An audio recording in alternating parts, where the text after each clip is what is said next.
Hi, it's Lee, and welcome to the Tesla Economist. Due to so much of my time taken up with exploring and analysing Tesla and the EV industry in general, I decided to put this knowledge to more use and start trading options.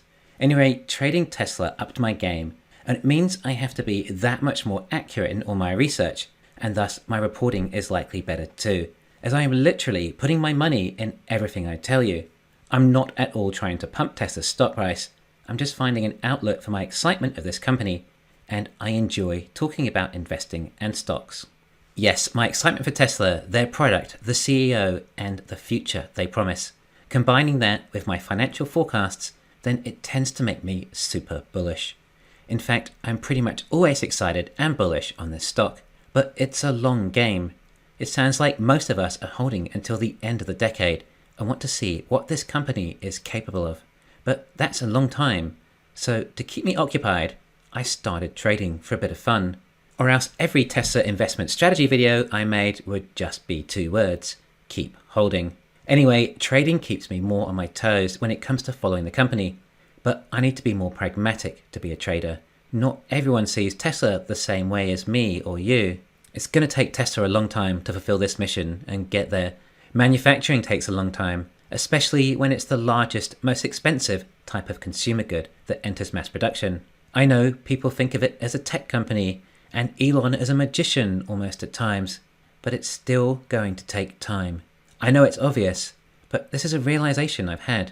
And we'll see Elon on stage telling us all these exciting things that are coming, but they're all going to be years away still.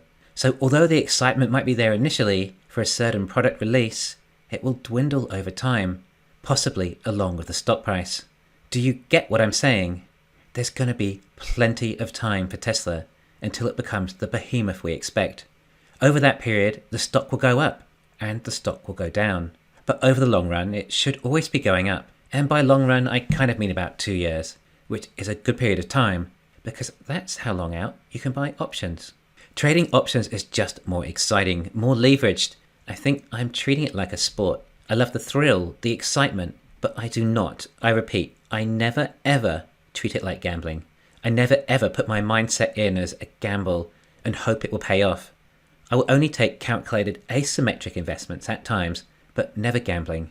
I do not gamble with the stock market. I really enjoy trading. I don't think I'm even doing it for the money. Perhaps the reward of managing to predict the future is what I like the most, as it is the sport of predicting the future. Either way, it is keeping me involved in the Tesla game, and I don't want to make mistakes.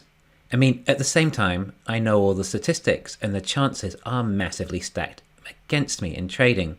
And I'm sure someone will probably write in the comments, time in the market beats time in the market.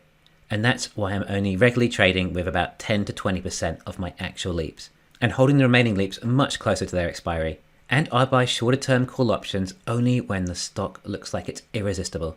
Also, leaps are only about 10 to 20% of my portfolio anyway. So in reality, I'm perhaps trading with about 2 to 4% of my portfolio.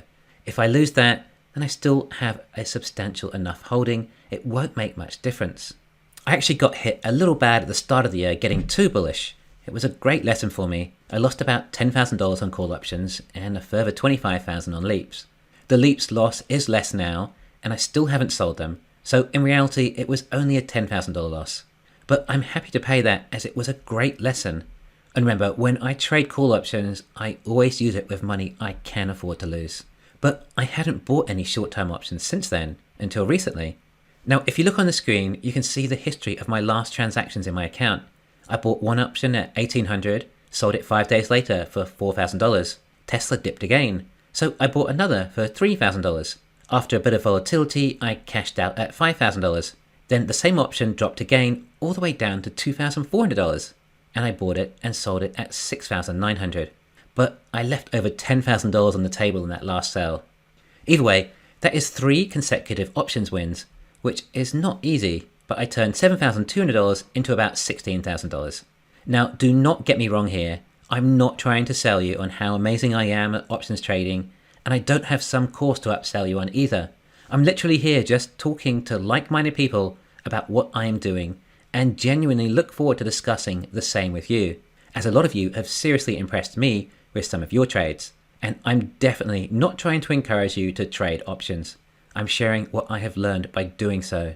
The main reason I started trading options rather than holding is because at the end of the year, I was up $500,000, starting from about $100,000. I was buying leaps when Tesla was down at $600, even one or two when Tesla was in the 500s. And then, of course, Tesla shot up past $1,200. I actually sold one of my leaps when the stock was about $11.80 at the time, but then the rest of them went down to a value of something like $70,000 as the stock crashed, and I was now at a loss on those leaps, and I had time decay against me. Also, it was clear the economy didn't have a great outlook, and the new factories weren't doing the best, but by some miracle, Tesla did recover to almost $1,100, and I was up about $250,000 again, so I took about $200,000 of profit. Then it really crashed, and I was rebuying my position at much lower prices with longer expiry dates. Anyway, it's tough for me to sell any Tesla investment related products. I always think it's undervalued and will eventually go to the moon. I'm super bullish on this company, but study it far more than most. Like many of you, we know more than the market and don't understand why it's not continually headed to the moon. So for trading, instead of getting inside of the head of the company or CEO, I need to get inside the head of the actual market and the way the market perceives Tesla, rather than an avid Tesla fanboy, but rather this insane manic depressant with bipolar disorder called Mr. Market. This is not easy, as all day all I do is find more wonderful things about this company. But I'm also in an echo chamber. I'm not an accurate cross-section of the market or the majority of Tesla investors. Therefore, I need to now work out when the market has overvalued Tesla.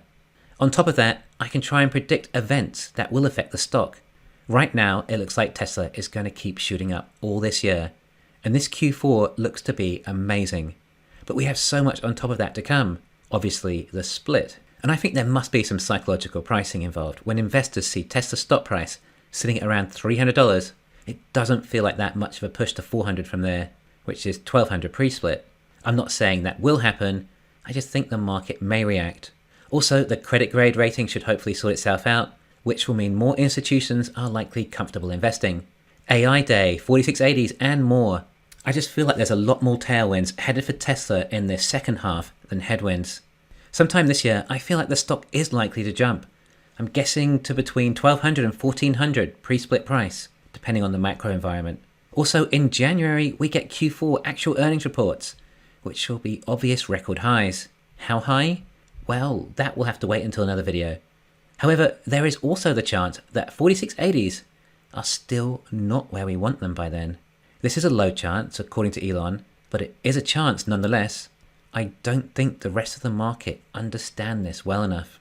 Sometime in Q1, Tesla will deplete their stockpile of 2170 cells they're using in Texas and Berlin for the new Model Y factories. After that, the supply will be significantly smaller. This is fine, as long as the supply can be replaced with 4680 cells. So there is a chance that Tesla may not have achieved this quite in time. I mean, we are likely only talking a couple of months at worst, hopefully. But I would have thought it would affect confidence in the market if they start seeing production reduce.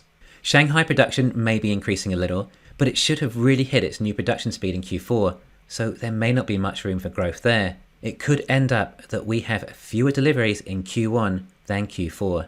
Now, to be honest, this is not something that concerns me in the long run, and all my leaps are for 2024 now anyway, but this is me looking ahead at my future trading strategies and being prepared.